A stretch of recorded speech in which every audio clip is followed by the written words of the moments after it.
गठन किया गया और 28, 29, 30, 31 दिसंबर 4 दिन 1925 में दिसंबर महीने में छपरा में अखिल भारतीय यादव महासभा का राष्ट्रीय अधिवेशन हुआ था,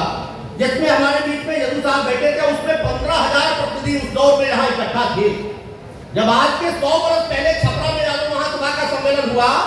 तो 15,000 यादव पूरे देश भर से और छपरा से और बिहार से उपस्थित हुए थे उस राष्ट्रीय अधिवेशन के अंदर। और उसमें जो हमारे बीच में बैठे हैं यदु साहब, जो सेना के हमारे अफसर रहे हैं, उनके दादाजी कन्हैयालाल यदु जी यहाँ पर राष्ट्रीय अध्यक्ष चुने गए थे और बलभद्र प्रसाद यादव जी यहाँ के प्रदेश अध्यक्ष चुने गए थे और आपके इस छपरा के यमुना प्रसाद रावत जी को देश का राष्ट्रीय ट्रेजरर कोषाध्यक्ष चुना गया था 1925 में। मैं कहना चाहता हूँ आपका ये बिहार कितना उर्वर है, बिहार प्रदेश के लोग कितने तेजस्वी हैं कि बिहार के लोग पटना के राय साहब वल्लभ प्रसाद जी 1927 में रेवाड़ी के अधिवेशन में पटना के निवासी थे, उनको राष्ट्रीय अध्यक्ष यादव महासभा का चुना गया। 1931 में बलिया के अधिवेशन में पटना के बाबू स्वयंवर दास जी को नवा राष्ट्रीय अध्यक्ष यादव महासभा का चुना गया। सिरसा के अधिवेशन में, सिरसा इलाहाबाद के अधिवेशन में 1946 में पटना के शिवनाथ प्रसाद यादव जी 15वें राष्ट्रीय अध्यक्ष यादव महासभा के बने। कुटिया गोपालगंज के रहने वाले लक्ष्मी प्रसाद यादव जी, जो तब छपरा जिला हुआ करता था, 1955 में गाजीपुर अधिवेशन में अलखराम रावत और पाला सिंह फंड के वो प्रणेता भी थे, उनको राष्ट्रीय अध्यक्ष चुना गया था लक्ष्मी प्रसाद रावत जी को। और उसके बाद 1962 में रायबरेली के सम्मेलन में भागलपुर के रहने वाले श्रीमंत नारायण खीरहरी जी को 25वां राष्ट्रीय अध्यक्ष चुना गया, जो बिहार के रहने वाले थे। बाबू जिंदेश्वरी प्रसाद सिंह जी जो सांसद थे वे 35वें अध्यक्ष बने और बाबू रामलखन सिंह यादव जी को आप सभी जानते हैं, जो सांसद थे, केंद्रीय मिनिस्टर थे, वो 39वें अध्यक्ष यादव महासभा के बिहार से चुने गए। मैं इस बिहार की धरती को देवरिया से चलकर आया उत्तर प्रदेश से, मैं इस बिहार की धरती को सलाम करता हूँ, प्रणाम करता हूँ कि जिन्होंने यादव महासभा को पुष्पित और पल्लवित होने में अपना महत्वपूर्ण योगदान किया। और आज 100 वर्ष बाद हमारी तीसरी पीढ़ी के लोग यहाँ पर इस तरह का अधिवेशन किए होंगे। आज उनकी तीसरी पीढ़ी के लोग आज 100 वर्ष का वो जश्न मनाने के लिए आप सब छपरा में हम सभी लोगों को आमंत्रित करके और यहाँ पर उपस्थित हैं, हम सभी लोग आपके बीच में अपनी बात कर रहे हैं। साथियों, मैं आपसे चर्चा कर रहा था और खास तौर से मैं यादव सभा से कहना चाहता हूँ कि यादव सभा जिस तरीके से अभी बात हो रही है अहीर रेजिमेंट की, साथियों हम आपसे कहना चाहते हैं, मुझको इस बात पर कोई आपत्ति नहीं है कि रेजिमेंट न बने, लेकिन हम आपसे कहना चाहते हैं कि अहीर रेजिमेंट बने, लेकिन इससे अधिक महत्वपूर्ण जो प्रश्न है वो हमारा मंडल कमीशन का रिपोर्ट है और मैं चाहता हूं कि यादव महासभा को इसको मजबूती से उठाना चाहिए। मंडल कमीशन की रिपोर्ट क्या है? मंडल साहब ने 31 दिसंबर 1980 को जो भारत सरकार को अपनी मंडल कमीशन की रिपोर्ट दी, ये किताब है, मैं राष्ट्रीय अध्यक्ष जी को भेंट करूंगा मंडल कमीशन की रिपोर्ट यादव महासभा के राष्ट्रीय अध्यक्ष जी को। मंडल कमीशन की रिपोर्ट बीपी सिंह ने 7 अगस्त 1990 को आदरणीय लालू प्रसाद यादव जी, आदरणीय शरद यादव जी, आदरणीय रामविलास पासवान जी, आदरणीय मुलायम सिंह यादव जी, इन सभी लोगों के पहल पर 7 अगस्त 1990 को मंडल कमीशन की रिपोर्ट का एक संस्तुति सरकारी नौकरियों में 27% आरक्षण लागू किया और पूरे देश के अंदर आपने देखा कि रेल तोड़े गए, सड़कें तोड़ी गई। और उसके पहले मंडल कमीशन के गठन के पहले आज की 15 और आज की 16 के तहत कर्पूरी ठाकुर जी ने इस देश के अंदर वो हजाम का बेटा कर्पूरी ठाकुर जो बिहार में पैदा हुए, बिना मंडल कमीशन और बिना काका कालेलकर आयोग, बिना आर्टिकल 340 के तहत घटित आयोग के रिपोर्ट के बिना आर्टिकल 15 और 16 के तहत कर्पूरी ठाकुर जी ने बिहार पहला प्रदेश था जिसने पिछड़ी जातियों को आरक्षण देने का काम किया था। और उसके बाद हम आपसे कहना चाहते हैं जो मंडल कमीशन की रिपोर्ट लागू हुई 7 अगस्त 1990 को देश की संसद में बीपी सिंह ने ऐलान किया मंडल कमीशन में 40 सिफारिशें हैं, हम आपसे कहना चाहते हैं। और उन 40 सिफारिशों में केवल 2 सिफारिशें आज की तारीख तक लागू हुई है और उसमें भी भारत के संविधान की मूल भावना को रौंद करके कि क्रीमी लेयर की व्यवस्था करके देश के सुप्रीम कोर्ट ने इस देश के अंदर 27% आरक्षण सरकारी नौकरियों में दिया जाए इंदिरा साहनी केस के अंदर लागू करने का काम किया। भारत के संविधान के अंदर कहीं भी आर्थिक आधार पर आरक्षण का प्रावधान नहीं है, लेकिन इस देश के अंदर सुप्रीम कोर्ट ने मंडल कमीशन के तहत पिछड़ों के आरक्षण में क्रीमी लेयर दिया और उसके बाद से इस देश के प्रधानमंत्री ने भारत के संविधान की आत्मा को रौंदते हुए 10% EWS आरक्षण आर्थिक आधार पर आरक्षण दिया तो देश के संविधान के अंदर कहीं भी नहीं है। बिल्कुल संविधान को रॉन्ग करके इस देश के अंदर ये व्यवस्था किया गया। हम आपसे कहना चाहते हैं कि दूसरा इंतजाम मानव संसाधन विकास मंत्री अर्जुन सिंह ने भारत के संविधान के आर्टिकल 340 के तहत मंडल कमीशन में जो दूसरी व्यवस्था थी कि उच्च शिक्षा के अंदर आरक्षण किया जाए, उच्च शिक्षा के अंदर आरक्षण मानव संसाधन मंत्री अर्जुन सिंह ने देने का काम किया। हम आपसे कहना चाहते हैं केवल 2 सिफारिशें लागू हैं, लेकिन और कौन कौन सी सिफारिशें हैं मंडल कमीशन के तहत जिनको लागू नहीं किया गया। अभी प्रोफेसर राम बाबू यादव जी आपके बीच में चर्चा कर रहे थे प्राइवेट सेक्टर में आरक्षण की। वित्त मंडल की जो सिफारिश है वो वित्त मंडल साहब ने कहा कि पदोन्नति में आरक्षण को ग्राह्य बनाया गया,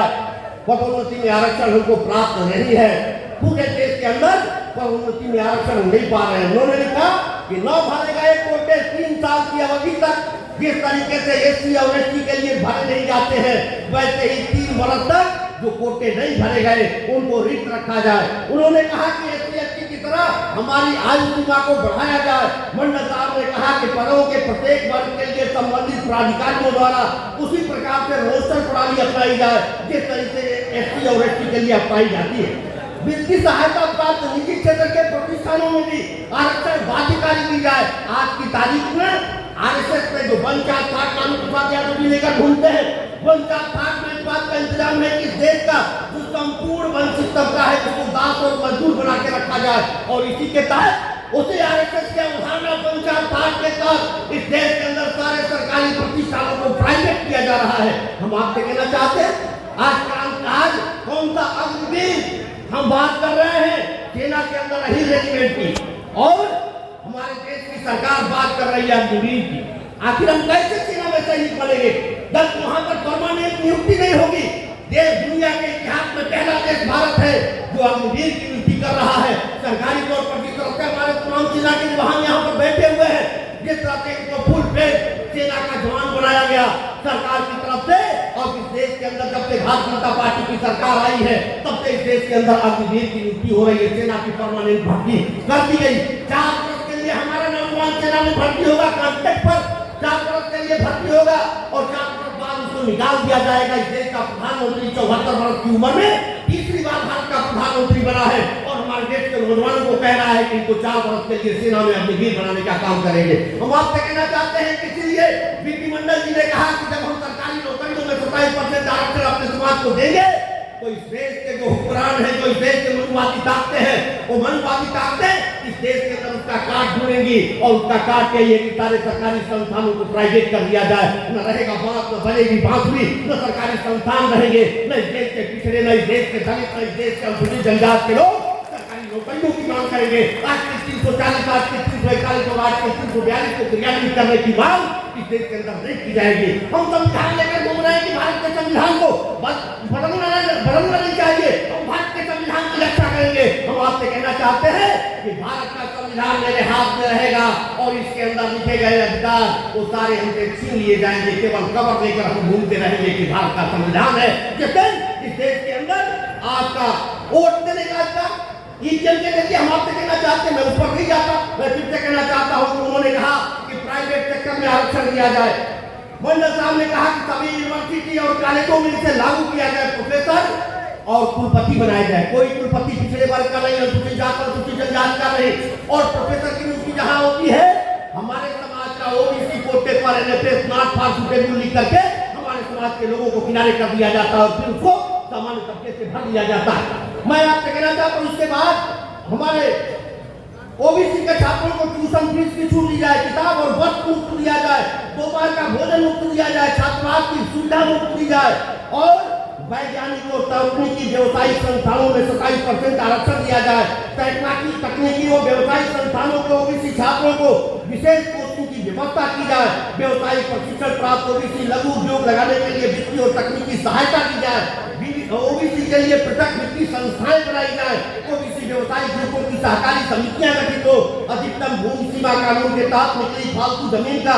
एक भाग ओबीसी के भूमिहीन मजदूरों में बांटा जाए। पिछड़ा वर्ग विकास निगम स्थापित हो। राज्य व केंद्र में पिछड़े वर्गों के लिए अलग मंत्रालय हो। ओबीसी के कल्याणार्थ केंद्र सरकार समुचित बजट दे। इस तरीके के 40 प्रावधान और साथियों हम कहना चाहते हैं कि जिस मंडल कमीशन के 40 प्रावधान लागू हो गए इस प्रदेश का केवल हित नहीं, और हम आपसे कहना चाहते हैं जिस दिन मंडल कमीशन लागू हुआ, केवल एक उदाहरण आपके सामने देना चाहते हैं कि हमारे गांव उत्तर प्रदेश में पुलिस की भर्ती हुई 7,000 और पूरी कोशिश की गई उस पुलिस की भर्ती में एक भी यादव न आने पाए,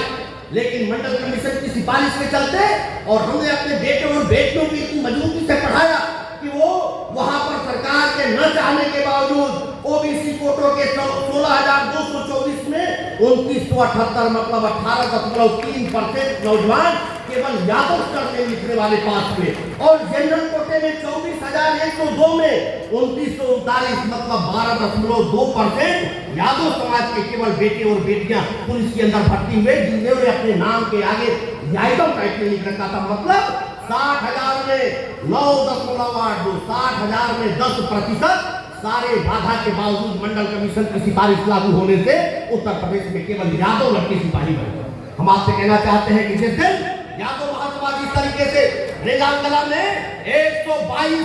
जो सैनिक थे, 122 में 114 यादवों ने शहादत दिया था, और वहां पर लगभग 6,000 के लगभग चीनी सैनिक थे, जिनमें 1300 से ऊपर चीनी सैनिकों को अपने बुक्के से, अपने भूमिका से, अपने भुजबल से उनको मार करके शहीद किया था, और 114 शहीद में क्या उनकी मिट्टी लेकर घूम रहे हैं। मैं यादव महासभा से कहना चाहता हूं कि ठीक है हम अपनी पुरानी परंपराओं को, अपने शहीदों को नमन करें, लेकिन अपने आने वाली जो हमारी पीढ़ियां हैं वो पीढ़ियां मोरेलाल साहब जैसी बने, IAS बने, IPS बने, डॉक्टर बने, इंजीनियर बने, शिक्षक बने, चपरासी बने, तमाम नौकरियों में जाए इंजीनियर और डॉक्टर बने। इसका एक